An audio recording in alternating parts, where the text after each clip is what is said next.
அனைவருக்கும் வணக்கம். இன்று எங்களுடைய தலைவரின் தலைமையிலான அரசு பொறுப்பேற்று கிட்டத்தட்ட 6 நாட்கள் ஆகிடுச்சு. ஒவ்வொரு நாளும் ஆக்கப்பூர்வமான பணிகள் எங்களுடைய முதலமைச்சர், நம்மளுடைய தமிழக முதலமைச்சர் சார்பாக ஆக்கப்பூர்வமான பணிகள் ஒவ்வொரு நாளும் செய்யப்பட்டு வருகிறது. ஒவ்வொரு நாளும் மக்களுக்கு தேவையான அனைத்து உத்தரவுகள் எப்படின்னா, மதுபான கடைகள் மூடப்பட்டதுலேருந்து பெண்களுக்கு பாதுகாப்பான சிங்கப்பெண் படை உட்பட ஒவ்வொன்றும் ஆக்கப்பூர்வமான ஒவ்வொரு பணிகளும் மேற்கொள்ளப்பட்டு வருகிறது. கண்டிப்பாக மக்கள் என்ன எதிர்பார்த்து வாக்களித்தார்களோ அது 100% நிறைவேற்றப்படும். எல்லா இடத்துலையும் வந்து இப்போ ட்ரக் ஃப்ரீ ஸ்டேட், அதாவது போதைப் பொருட்கள் இல்லாத தமிழகத்தை உருவாக்க கண்டிப்பாக எங்களுடைய முதலமைச்சர் தமிழகம் முழுவதும் இருக்கும் அனைத்து அதிகாரிகளையும் முடக்கி விடுவார். எதை எதிர்பார்த்து மக்கள் வாக்களித்தாங்களோ அது 100% நிறைவேறும் என்பதில் எந்த மாற்று கருத்தும் இல்லை. கண்டிப்பாக இப்போ என்னென்ன பழைய திட்டங்கள் என்னென்ன திட்டங்கள் இருக்குதோ அதெல்லாம் தொடரும்னு சொன்னதன் அடிப்படையில் நேற்று எல்லாம் பெண்களுக்கான 1000 ரூபாய் எல்லாமே வந்து இன்றைக்கி வர வைக்கப்பட்டது. ஸோ ஒவ்வொன்றும் கண்டிப்பாக எந்தவித தடையும் இல்லாமல் மக்கள் நலத்திட்டங்கள், மக்கள் நல பணிகள் மக்களுக்காக மட்டுமே செய்யக்கூடிய அரசாக இந்த அரசு போகும்.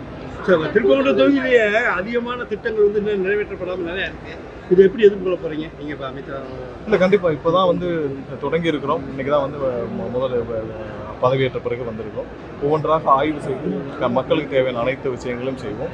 ஏன்னா மதுரை மாவட்டத்தை பொறுத்தவரை பார்த்திங்கன்னா, மதுரை மாநகராட்சி முழுவதும் மக்களுக்கு வந்து இந்த கழிவுநீர் கால்வாய்கள் தேவையான ஒரு அடிப்படை வசதி ரொம்ப தேவையான ஒன்றாக இருக்குது. ஸோ அது இல்லாமல் எங்கெங்கெல்லாம் மக்களுக்கு என்னென்ன தேவை என்று கேட்டிருக்காங்களோ அதெல்லாம் ஏற்கனவே நிறைவேற்றணும்னு சொல்லியிருக்கோம். ஸோ அதெல்லாம் கொஞ்சம் கொஞ்சமாக படிப்படியாக நிறைவேற்றும்.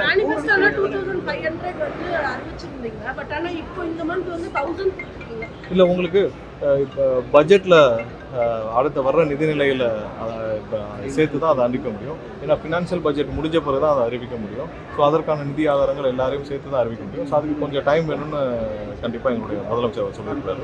ஏன்னா ஃபினான்ஷியல் பட்ஜெட்ஸு நீங்கள் இப்போ வந்து இப்போ அடுத்த பட்ஜெட் முடிஞ்சு நிதிநிலை அறிக்கையை பார்த்த பிறகு தான் செய்ய முடியும். ஸோ அதான் நடைமுறை.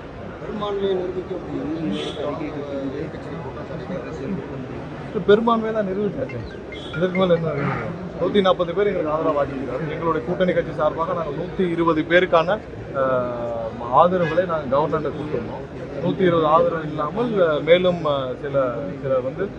சில எம்எல்ஏக்கள், பல எம்எல்ஏக்கள் வந்து கண்டிப்பாக இது மக்கள் அளித்த தீர்ப்பு, மக்கள் அளித்த தீர்ப்பை நாம் வரவேற்க வேண்டும், மக்கள் அளித்த தீர்ப்புக்கு ஆதரவாக இருக்க வேண்டும் என்று பல எம்எல்ஏக்கள் மற்ற கட்சியினர் வந்து ஆதரவு தெரிவிச்சிருக்காங்க. கண்டிப்பாக மக்கள் வந்து ஒட்டுமொத்த தமிழக மக்களும் மாற்றத்தை விரும்பி அளித்த தீர்ப்பை ஏற்றுக்கொண்டு 144 பேர் ஆதரவாக இருந்த நிலையில் இதில் என்ன பெரும்பாலும் எப்போது வேண்டுமானால் எதுவுமே ஆகாது. இது மக்கள் அளித்த தீர்ப்பு, ஒட்டுமொத்த தமிழக மக்கள் அளித்த தீர்ப்பு. ஸோ அதனால இது எதுவும் யாரும் செய்ய முடியாது. ஒட்டுமொத்த மக்களுக்கான வெற்றி இது. அதில் ஒன்று மதுரை மாநகராட்சி ஊழல்னால வந்து மண்டல தலைவர்கள் நீக்கப்பட்டாங்க, இருக்கு. இப்போ மாநகராட்சி எப்படி செயல்படுத்துவாங்க? இந்த ஆட்சியில் எப்படி செயல்படுத்தப்படுது? மதுரை மாநகராட்சி மட்டுமே தமிழகத்தில் அது ஒரு முடக்கப்பட்ட மாநகராட்சி. ஏன்னா இது போன ஆட்சியில் அந்த 4 வருஷத்தில் மொத்தமாக மாநகராட்சியில் 400 கோடிக்கு மேலே ஊழல்கள் பிடிபட்டிருக்கு. அதில் நிறைய விசாரிக்கப்படாமல் இருக்குது. நிறைய மக்களுடைய பணங்கள் திருடப்பட்டிருக்கு. ஸோ இது அனைத்தும் விசாரிக்கப்பட வேண்டும். மற்றபடி இல்லாமல் மாநகராட்சியில் இப்போ என்ன பணிகள் நடந்துட்டு இருக்கோம், ஏன்னா அடுத்து வர்ற பட்ஜெட்டுக்கு அப்புறம் தான் இதை பண்ண முடியும். உள்ளாட்சி தேர்தலும் விரைவில் எப்போ வருதுன்னு நம்ம பார்க்கணும். ஸோ அதனால் மாநகராட்சியில் இதுவரை நடந்த ஊழல்கள் அனைத்தும் இது பண்ண வேண்டும், சீரமைக்க வேண்டிய பணிகள் நிறைய இருக்குது. ஏன்னா ஊழல் இல்லாமல் தடுக்கப்பட வேண்டிய ஒரு முன்னெடுப்பை எங்களுடைய முதல்வர் வந்து எல்லா இடத்தையும் முன்னெடுத்துட்டு இருக்காங்க. ஸோ ஊழல் எங்கெங்கே நடைபெறும், எங்கெங்கெல்லாம் லீக்கேஜஸ் இருக்கும், எங்கெங்கெல்லாம் அரசு துறைகள் எங்கெங்கே லீக்கேஜஸ் இருக்குமோ அதெல்லாம் கண்ட்ரோல் பண்ண வேண்டிய கட்டாயத்தில் இருக்கும்.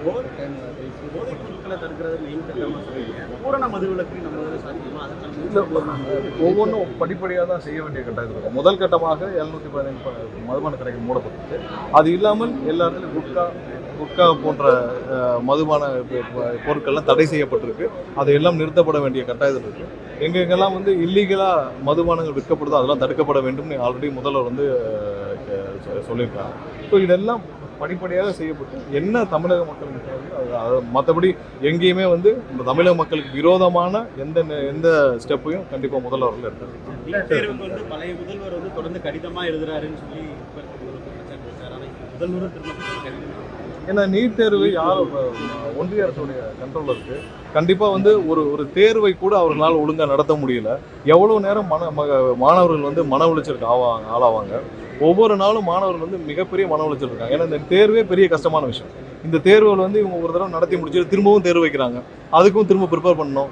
இது மிகப்பெரிய ஒரு வியாபாரமாகவும் இந்த நீட் தேர்வு வந்து மிகப்பெரிய வியாபாரமாக மாறி இருக்கு. சாதாரண ஏழை எளிய மக்களுக்கு வந்து இப்போ ஒரு எட்டாத ஒரு இடமா இருக்கு. இதெல்லாம் மாற்றப்பட வேண்டும். நீட் வேண்டாங்கிறது தான் எங்களுடைய நோக்கம். பட் இது ஆல்ரெடி இம்ப்ளிமெண்ட் ஆயிடுச்சு. உச்சநீதிமன்றமும் ஆணையில் இருக்கு. கண்டிப்பாக இதை வந்து ஒரு தேர்தலை கூட ப்ராப்பராக நடத்த முடியலன்னா இது மாணவர்களுக்கு, லட்சக்கணக்கான மாணவர்கள் பெரிய மன உளைச்சலை கொடுக்குறது. ஒவ்வொரு நாளும் தேர்தல் எப்போ வருதுன்னு தெரியாமல் உட்காந்துட்டு அப்புறம் தேர்தல் முடிஞ்சு அந்த தேர்வு முடிஞ்சு அந்த தேர்வுக்கான ரிசல்ட்டையும் காத்துட்டு இருந்து அதுக்கப்புறம் அதில் ரேங்கிங் வருது. நீட் ரேங்கிங்கில் பெரிய குளறுபடிகள் ஒவ்வொரு தடவையும் நடக்குது. அந்த ரேங்கிங்லேயும் பார்த்தீங்கன்னா ஒவ்வொரு தடவையும் வந்து வேறு மாநிலத்துலேருந்து வர்றவங்களுக்கான ரேங்கிங்லேயும் நிறைய டிஃப்ரென்ஸ் இருக்குது. இங்கே இருக்கிற மேனேஜ்மெண்ட் இன்ஸ்டிடியூஷன்ஸில் மேனேஜ்மெண்ட் காலேஜஸ்லேயும் வந்து பெரிய அளவில் இந்த நீட்டுனால பெரிய பயன் இல்லை. நீட்டில் வந்து குறைந்த மார்க் எடுத்தவங்களும் மேனேஜ்மெண்ட் காலேஜஸில் சேர முடிகிற சூழ்நிலை இருக்குது. அதனால் நீட்னால் எந்த பயனும் இல்லை. நீங்கள் தகுதியானவர்கள் தேர்வு செய்யணும்னா நீட்னால் எந்த பயனும் இல்லை. கண்டிப்பாக இது வந்து தேவையற்ற ஒன்று. அட்லீஸ்ட் இந்த தேர்வையாவது மாணவர்களுக்கு ஒரு பெரிய மன உளைச்சல் எல்லாம் நடத்தி முடிக்கிறாங்க. டாஸ்மார்க் இது குறைச்ச மாதிரி நேரம் குறைக்கப்படுறதுக்கு வாய்ப்பு இருக்கா? இல்லை, முதல்வர் தான் முடிவு செய்வார். கண்டிப்பாக இது கூடிய வரும். தகுதி நீக்கம் அவங்களுக்கு ஆதரவு அளித்து 25 பேருடைய கட்சி பொறுப்புகளை எடப்பாடி பழனிசாமி பறிச்சிருக்காரு. பட் லீகல் இஷ்யூவை நீங்க கால்குலேட் பண்ணலையா? ஏன்னா அவங்க பொறுப்பும் போயிருக்கு. அதை பற்றி இல்லை, அது அவங்களுடைய கட்சி உட்கட்சி விவகாரம். அதில் என்ன நடக்குதுன்னு பேசுறதுக்கு எங்களுக்கு உரிமை இல்லை. ஏன்னா அவங்களுடைய கட்சியில் அவங்க ஆல்ரெடி வந்து அவங்க அதற்கான விளக்கம் கொடுக்குறதுக்காங்க. என்னென்னா திரு எடப்பாடி அவர்களும் ஸ்டாலின் அவர்களும் திரு எடப்பாடி அவருடைய மகன் மிதுனும் ஒரு வார பத்திரிகையில வந்துச்சு, ஒரு சில தொழிலதிபர்களும் சேர்ந்து திமுகவும் அதிமுகவும் சேர்ந்து ஒரு ஆட்சியை அமைக்க வேண்டும் என்று முயற்சி செய்தான் இருக்கு. ஸோ அதற்கு எதிர்ப்பு தெரிவித்து அந்த கட்சி எதை நோக்கி புரட்சித் தலைவரும் அம்மா அவர்களும் கட்சியை ஆரம்பித்து கட்சியை நடத்திட்டு இருந்தாங்களோ அதற்கு எதிராக திரு எடப்பாடி அவர்கள் செயல்படும் போது அதற்கு எதிர்ப்பு தெரிவித்து பெரும்பான்மையான எம்எல்ஏக்கள் வெளியே வந்து மக்கள் என்ன தீர்ப்பளித்தாலும் அதற்கு ஆதரவு தெரிவிக்கிறோம். அவங்கெல்லாம் வந்து எம்எல்ஏக்கள் முன்னாள் அமைச்சர்கள்லாம் பேட்டி கொடுத்துருக்காங்க. ஸோ அதில் நம்ம பேசுறதுக்கு ஒன்றுமே இல்லை. அதுக்கான விளக்கங்கள் ஆல்ரெடி தெளிவாக கொடுக்கப்பட்டிருக்கு.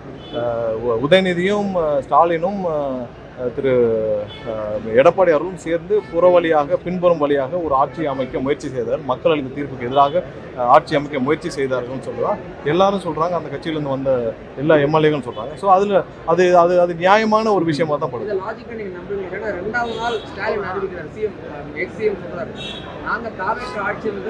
இல்லை, கண்டிப்பாக இதற்கான முயற்சிகள் 100% நடந்தது. அவர்கள் இருவரும் சேர்ந்து ஆட்சி அமைக்க 100% முயற்சி செய்தார்கள். அதை அவர்கள் கூட்டணி கட்சியில் இருந்த அனைவரிடமும் கூப்பிட்டு பேசினார்கள் என்று தகவல் கேள்விப்பட்டோம். ஸ்டாலின் அவர்களும் அவருடைய கூட்டணி கட்சியில் இருந்த முக்கிய தலைவர்களை கூப்பிட்டு ஆலோசித்தார். திரு எடப்பாடி அவர்களும் கூப்பிட்டு ஆலோசித்தார். இவரெல்லாம் ரகசியமாக பல சந்திப்புகள் நடத்தியதாக எங்களுக்கு தகவல் தெரிவிக்கப்பட்டது. கண்டிப்பாக இவர்கள் 100% முயற்சி செய்தார்கள். ஆனால் மக்கள் அளித்த தீர்ப்புக்கு எதிராக போக பெரும்பாலான கட்சிகளும் பெரும்பாலான தலைவர்களும் வேண்டாம் என்று முடிவெடுத்ததால் அந்த மிகப்பெரிய ஒரு புறவழி ஒரு பின்புறம் வழியாக ஒரு ஏற்பாடு செய்யப்பட்ட ஒரு கள்ள கூட்டணி அங்கேயே வந்து நிராகரிக்கப்பட்டது. இல்லை, முதல்வர் விரைவில் யார் யாருக்கு என்ன இலாக்கான்றதை முடிவு செய்து முதல்வர் அறிவிப்பார். எடப்பாடி பழனிசாமிக்கு எதிராகத்தான் அவங்க வெளியே வர்றாங்க அப்படின்னா அவங்கள போய் முதலமைச்சருக்கு தனிப்பட்ட முறையில் அலுவலகம் சந்திக்கிறது, சோப்பா அனுப்பினதெல்லாம் உதயநிதி விமர்சிக்கிறாரு. இல்லை, அது யாரெல்லாம் வந்து அங்கே முக்கியமான ஒரு தலைவர்கள் எங்களுடைய தலைவரை பார்க்க விரும்பினாங்களோ அவர்களை சந்திக்கிறது ஒன்றும் தப்பு இல்லை. தனிப்பட்ட முறையில் அவங்களுடைய இல்லத்திலையும் அவங்களுடைய அலுவலகத்திலையும் சந்திக்கிறதுல யாருக்கும் எந்த மாற்று கருத்தும் இல்லை. அதனால எந்த அவங்க ஆல்ரெடி வந்து ஒரு வாரமாக அவங்க எதிர்நிலைகள் இருக்கிறாங்க, அவங்க எதிராக செயல்படுறாங்க. அதில் ஒரு சில பேர் வந்து சந்திக்கணும்னு விருப்பப்பட்டப்ப எங்களுடைய தலைவர் முதல்வர் வந்து முக்கிய தலைவர்களை சந்திக்கும் போது அவர்களை சந்திப்பதில் எந்த தவறு இல்லை.